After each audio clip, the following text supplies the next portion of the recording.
Assalamualaikum warahmatullahi wabarakatuh.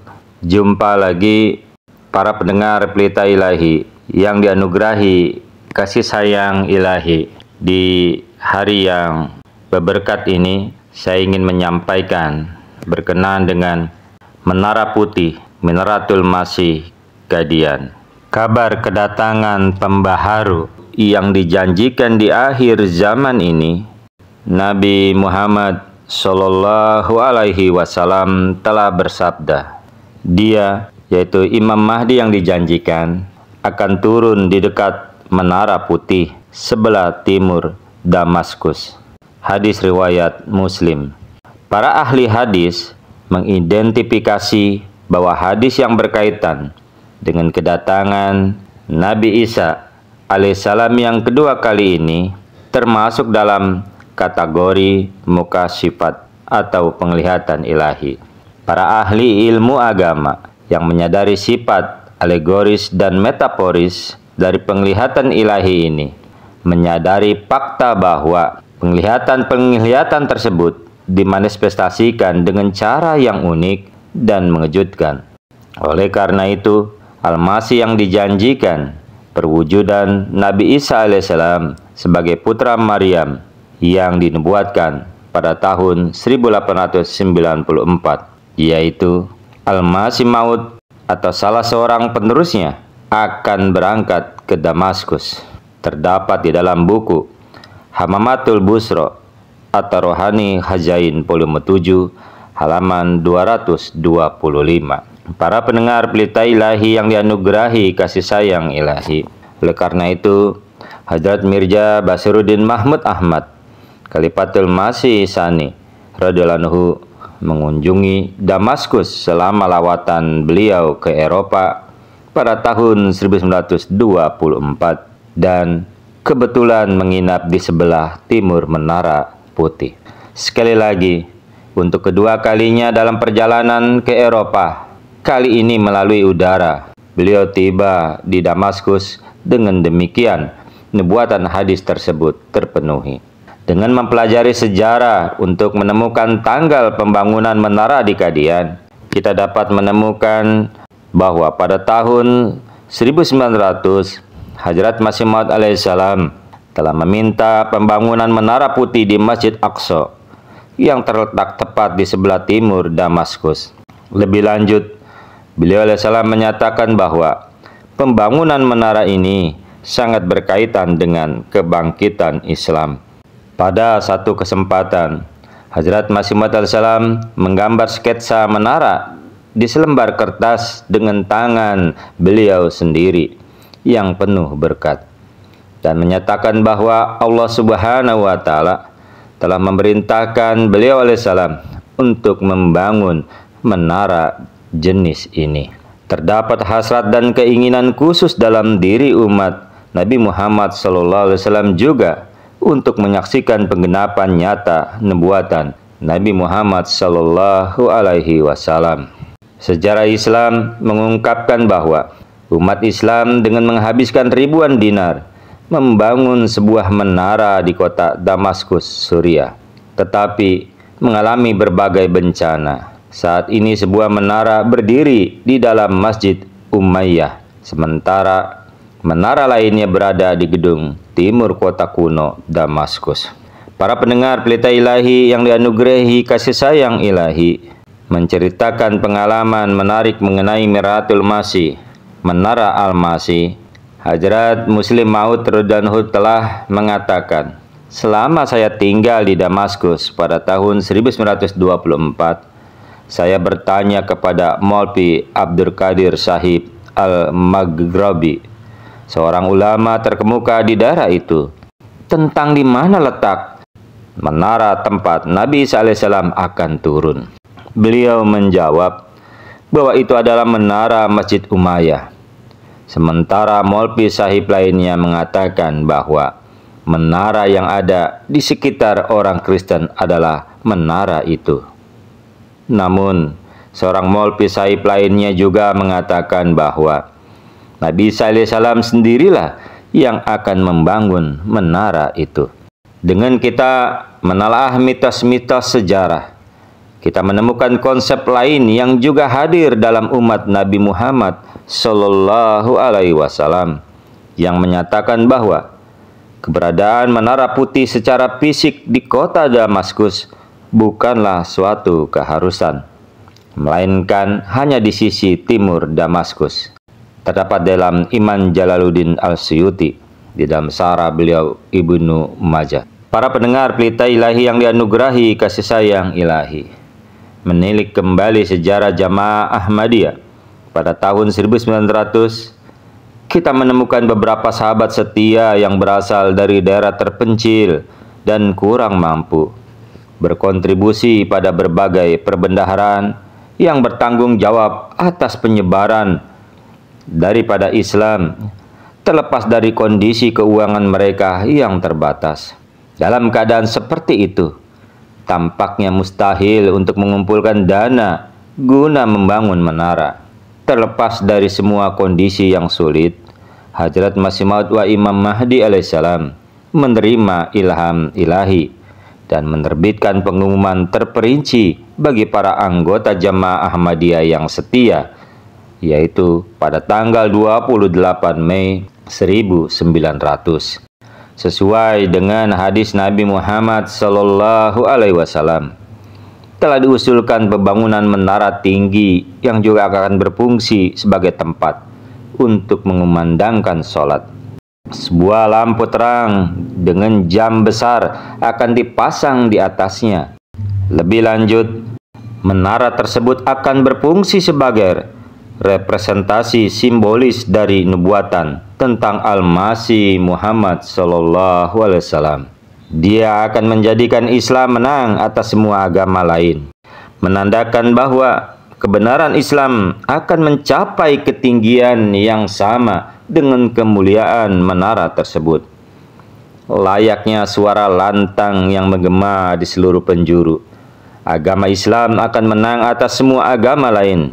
Lampu dan jam pada menara akan menegaskan bahwa seiring dengan meluasnya penemuan-penemuan duniawi, zaman cahaya ilahi telah tiba dan dunia harus menyadari tuntutan zaman. Setelah pengumuman ini diterbitkan, para ulama dan penentang Jamaah Ahmadiyah mengkritik bahwa pengeluaran uang untuk pembangunan menara dan memasang jam besar di atasnya merupakan tindakan pemborosan. Menjawab hal ini, oleh karenanya Hadrat Masih Maud wa Imam Mahdi alaihissalam telah menerbitkan pengumuman lain pada tanggal 1 Juli 1900 yang menyatakan, "Saya takjub melihat orang-orang yang menghina ini, yang masih dipuji sebagai muslim. Ketahuilah bahwa tujuan pembangunan menara ini adalah untuk memenuhi nubuatan Nabi Muhammad Sallallahu Alaihi Wasallam, dan sungguh merupakan suatu keutamaan untuk memasang jam besar di menara ini sebagai sumber pertolongan dan pengingat waktu bagi para jamaah. Sebenarnya para maulvi ini tidak berhasrat untuk memenuhi nubuatan Nabi Muhammad Sallallahu Alaihi Wasallam. Adalah kehendak Allah Subhanahu wa Ta'ala bahwa sebuah menara didirikan di Kadian, karena tanpa diragukan lagi, di sanalah Hadrat Masih Maud wa Imam Mahdi alaihissalam akan turun. Siapapun yang berkontribusi dalam hal ini akan menjadi sahabat dekat kita di mata Allah Ta'ala. Oleh karena itu, telah ditakdirkan bahwa kedatangan Al-Masih yang sejati, yang akan mengilhami hati, membawa cahaya dan keyakinan, akan terwujud setelah selesainya menara ini. Seseorang dapat merasakan kondisi keuangan jemaat dari sebuah kejadian ketika Hazrat Mir Hisamuddin Sialkoti radhiyallahu duduk di Masjid Mubarak, memperkirakan total biaya menara menjadi 10.000 rupiah. Hadrat Masih Maud alaihissalam berulang kali mengatakan kepadanya untuk menyusun rencana untuk menurunkan biaya. Akhirnya Hadrat Masih Maud alaihissalam membagi jumlah 10.000 rupiah pada 100 bagian dan menerbitkan daftar 101 hamba yang setia. Memohon agar mereka yang berkontribusi pada tujuan tersebut akan mengukir nama mereka di menara. Beberapa sahabat yang tampaknya tidak dapat memberikan banyak menanggapi tujuan tersebut dengan menjual barang-barang rumah tangga mereka. Istri mulia Hadrat Masih Maud alaihissalam, Hadrat Nusrat Jahan Begum radhiyallahu anha, berjanji untuk menyumbangkan 1.000 rupiah dan menjual rumahnya di Delhi untuk menyumbangkan lebih banyak lagi. Penataan utama, desain dan pemilihan tempat pembangunan diselesaikan menjelang akhir tahun 1901. Tetapi karena merebaknya penyakit pes, terjadi kekurangan pengrajin dan buruh di negara tersebut. Para pendengar Pelita Ilahi yang dianugerahi kasih sayang ilahi, pada hari Jumat, tanggal 13 Maret 1903, bertepatan dengan peletakan pondasi menara, Hadrat Masih Maud wa Imam Mahdi alaihissalam memegang batu bata di tangan beliau dan berdoa dalam waktu yang cukup lama. Hadrat Masih Maud alaihissalam kemudian meletakkan batu bata di sisi barat pondasi. Hadrat Mir Nasir Nawab radhiyallahu anhu adalah pengawas pekerjaan konstruksi tersebut. Pondasi menara didirikan setelah beton dituangkan jauh ke dalam pondasinya. Warga Hindu setempat karena kesal mengeluh kepada pihak berwenang bahwa menara tersebut akan membuat rumah mereka terlihat oleh orang asing. Tehsildar, yaitu hakim eksklusif divisi administratif, dan juga hakim distrik tiba di Kadian untuk melakukan inspeksi dan mewawancarai penduduk setempat. Berdasarkan kesaksian yang diterima, Wakil Komisaris Gurdaspur menutup kasus tersebut. Terlepas dari segala upaya dan permohonan dan pengorbanan finansial, pembangunan terhenti karena kekurangan biaya. Seseorang bertanya kepada Hadrat Masih Maud alaihissalam, kapan menara itu akan selesai? Hadrat Masih Maud alaihissalam menjawab, jika kita sendiri yang menyelesaikan semua pekerjaan itu, lalu bagaimana kita akan mendapatkan pahala bagi orang-orang setelah kita? Para pendengar Pelita Ilahi yang dianugerahi kasih sayang ilahi, pekerjaan pembangunan menara tidak dapat dilanjutkan sepanjang masa. Hadrat Khalifatul Masih Awal radhiyallahu anhu, namun Hadrat Muslim Maud radhiyallahu anhu melanjutkan pembangunan menara dengan meletakkan batu bata di atas struktur yang belum selesai. Pada tanggal 27 November 1914, Qazi Abdurrahim Sahib ditunjuk sebagai pengawas.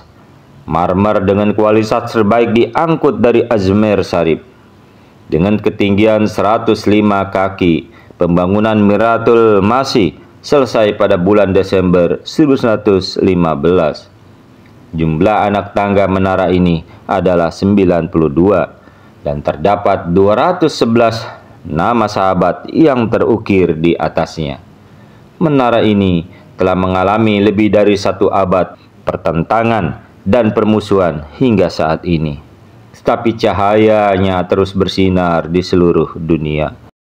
Menara tinggi ini mengumumkan dengan segala kemegahannya, bergembiralah karena waktumu telah tiba dan kaki kaum muslim telah menancap kokoh di menara yang tinggi. Tazkirah halaman 368. Itulah ya para pendengar Pelita Ilahi yang dianugerahi kasih sayang ilahi, berkenan dengan Minaratul Masih ya, Kadian sejarahnya. Semoga kita juga dapat melihatnya secara langsung menara putihnya, Minaratul Masih Kadian yang langsung dibangun oleh tangan Hadrat Masih Maud alaihissalam dan diteruskan oleh Hadrat Muslih Maud radhiyallahu anhu. Allahumma amin.